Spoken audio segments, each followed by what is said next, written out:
very good evening to all. So welcome to my channel Inspire Pharma. पेश हूं आपके सामने एक न्यू साइकोलॉजिकल डिसऑर्डर को लेकर। आज हम बात करने वाले हैं नेगेटिव थॉट्स के बारे में। नेगेटिव थॉट्स एक्चुअली में होते क्या हैं, उनके क्या क्या रीजंस होते हैं, और अगर किसी पेशेंट के ब्रेन में कॉन्टिन्यूसली नेगेटिव थॉट्स आ रही हैं तो उनको कैसे अवॉइड किया जा सकता है। जब भी हम किसी भी साइकोलॉजिकल डिसऑर्डर और किसी भी कंडीशन, मेडिकल कंडीशन के बारे में बात करते हैं, सबसे पहले हमें यह समझना होता है कि एक्चुअल में वो कंडीशन है क्या। तो सबसे पहले हमें यह समझना होगा कि नेगेटिव थिंकिंग और नेगेटिव थॉट्स एक्चुअली में होते क्या हैं। अगर नेगेटिव थॉट्स की अगर हम बात करें तो इसका मतलब होता है कि लाइफ में जो भी हमारे इर्द गिर्द इवेंट्स हो रहे हैं, उन इवेंट्स को लेके हम कुछ हाइपोथेटिकल नेगेटिव कंक्लूजन्स अपने दिमाग में बना लेते हैं। अगर मैं सिंपल भाषा में बताना चाहूं तो जो भी हमारे लाइफ में हमारे बाई घटनाएं हो रही हैं, उन घटनाओं को लेके जो भी हमारे साथ हमें जो लोग मिल रहे हैं, उनके साथ जो भी हमारी कॉन्वर्सेशन हो रही है, उस कॉन्वर्सेशन को लेके हम अपने दिमाग में कुछ रॉन्ग नेगेटिव कंक्लूजन्स बना लेते हैं। ये होता है नेगेटिव थिंकिंग और नेगेटिव थॉट्स का मतलब। अब मैं आपको एक सिंपल से एग्जांपल से समझाऊंगा, उससे ये ज्यादा अच्छे से क्लियर होगा। मान लीजिए एक स्टूडेंट है, is a very bright student, okay, वो अपने उसने थ्योरी एग्जाम्स में वो काफी अच्छे मार्क्स लेता है, उसकी काफी अच्छी परसेंटेज है। तो मान लीजिए कोई एक्सटर्नल जो है, एक्सटर्नल वाइवा लेने आ गया और उस एक्सटर्नल ने कुछ ऐसे क्वेश्चंस पूछे जिसकी वजह से जिसके क्वेश्चंस का आंसर जो वो इंटेलिजेंट स्टूडेंट नहीं दे पाया। अब क्या होगा, उस जो एक्सटर्नल वाइवे एग्जामिनर था, मान लीजिए उसे पता लग गया कि ये बच्चा वैसे काफी इंटेलिजेंट है पर उसके एक सिंपल से क्वेश्चन का आंसर नहीं दे पाया, और वो उस बच्चे को कुछ एक नेगेटिव थिंकिंग और नेगेटिव व्यूज दे देता है कि तुम सिर्फ पढ़ाई कर सकते हो, तुम किताबों में ही घुस सकते हो, तुम्हें प्रैक्टिकल नॉलेज नहीं है, तुम फ्यूचर में अच्छा नहीं कर पाओगे। अब जो ये इवेंट हुआ, अब जो स्टूडेंट है वो उस इवेंट को लेके अपने दिमाग में बहुत सारी कंक्लूजन बनाने लगता है कि यार मेरा तो कुछ नहीं होगा, मैं जॉब नहीं ले पाऊंगा, मैं इतनी मेहनत भी करता हूँ फिर भी मेरे को ऐसा सुना दिया गया। तो वो जो ना अपने दिमाग में एक पिक्चर बना लेता है कि मेरा फ्यूचर में कुछ नहीं होगा, मेरे को अच्छी जॉब नहीं मिलेगी। तो ये करते करते करते उसके दिमाग में एक साइकोलॉजिकल स्ट्रेस बढ़ जाती है, वो धीरे धीरे डिप्रेशन का इनफो फेस में जाने लगता है। सो अल्टीमेटली उसकी परफॉर्मेंस भी खराब हो जाती है। तो इसी तरह कुछ छोटा सा इवेंट हुआ जिसको लेके उस स्टूडेंट ने अपने दिमाग में बहुत सारे हाइपोथेटिकल नेगेटिव कंक्लूजन्स बना लिए।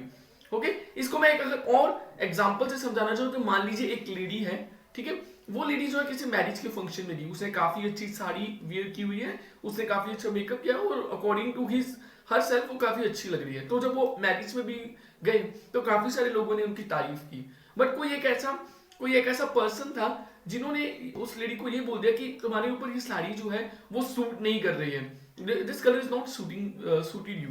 ओके, सो अब वो लेडी जो होगी, जो जिन लोगों ने उसे अच्छा बोला होगा, उन चीजों को इग्नोर करके वो उस एक लेडी के बारे में सोचने लगे कि मेरे में तो कोई भी कलर नहीं सूट करता, मैं इतना ट्राई करती हूँ, मैं बिल्कुल भी सुंदर नहीं लगती, मेरा तो रंग ही ऐसा है, मेरे में कोई कलर नहीं सूट करता है। तो वो इस तरह अपने दिमाग में एक नेगेटिव कंक्लूजन्स बनाने लग जाती है। ठीक है, अगेन वही बात आ गई, इसी को हम बोलते हैं नेगेटिव थॉट्स। और जब उसके दिमाग में ऐसी बात आने लगती है तो उस मैरिज के फंक्शन को भी इंजॉय नहीं कर पाती। ठीक है, उसके दिमाग में वही कॉन्टिन्यूसली वही नेगेटिव चीजें कॉन्टिन्यूसली मूव करती रहती हैं। तो ये होते हैं नेगेटिव थॉट्स का मतलब लाइफ के इवेंट्स को लेके जब आप हाइपोथेटिकल नेगेटिव कंक्लूजन्स बना लेते हैं।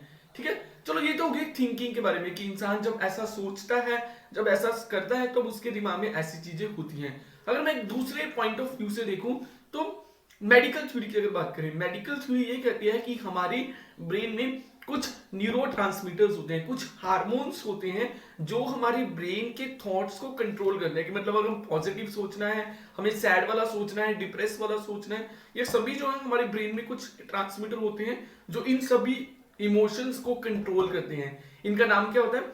Norepinephrine, dopamine, serotonin. और कई पेशेंट्स के ब्रेन में इन न्यूरोट्रांसमीटर का लेवल कम हो जाता है, जिसकी वजह से उन लोगों का मूड जो है वो काफी डिप्रेस रहता है, वो छोटी सी चीज में भी नेगेटिव थॉट्स उनके ब्रेन में आने लगते हैं। ओके, तो चलो हमें ये सारी पिक्चर समझ में आ गई कि इसके पीछे के एक्चुअल में कॉजेस क्या क्या है।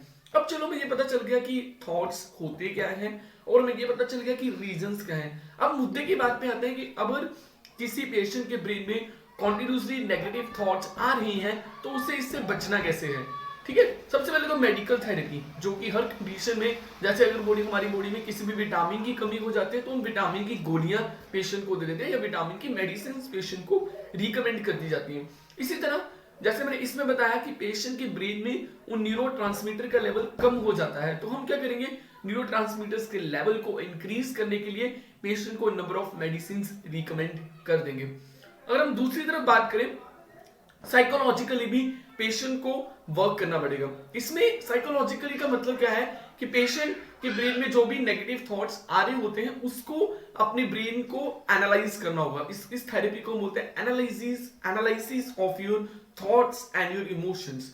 मतलब मान लीजिए, जैसे मैं आपको स्टूडेंट की एग्जांपल में बताया था कि जब एक टीचर ने उसे ऐसा बोल दिया कि तुम्हें सिर्फ किताबी नॉलेज है और तुम्हें प्रैक्टिकल नॉलेज नहीं है, तो इसमें जब स्टूडेंट ने सबसे पहले ये एनालाइज कर लिया कि यार मेरा कुछ नहीं हो सकता, इसकी जगह से वो कुछ और चीजें भी अपने दिमाग में लाके आ सकता था कि हो सकता है कि उस टीचर ने मुझे इसलिए ऐसा बोला कि मुझे थोड़ी और मेहनत करने की जरूरत है ताकि मैं लाइफ में कुछ अच्छा कर सकूं। आज वो मुझे डांट रहा है, पर अगर मैं अपनी लाइफ में कुछ अच्छा कर गया तो वो टीचर मेरी प्रेज भी करेगा।